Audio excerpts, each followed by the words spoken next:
নমস্কাৰ, মোৰ নাম শ্ৰী ৰঞ্জন খাকলাৰী। মই ধমধমা আঞ্চলিক বড়ো সাহিত্য সভাৰ সভাপতি। মই ধমধমৰ পৰা কৈছোঁ।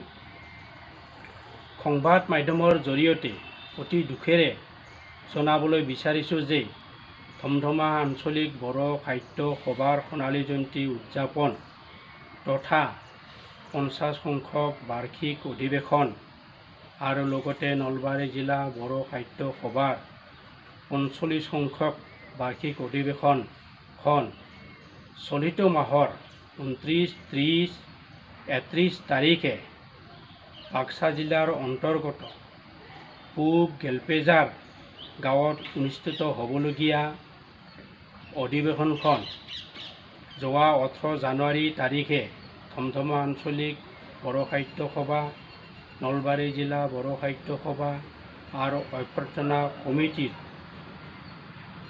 যৌথ সভাৰ সিদ্ধান্ত মৰ্মে COVID-19ৰ কাৰণে সোণালী জয়ন্তী উদযাপনটো বৰ্তমান স্থগিত কৰা হ'ল।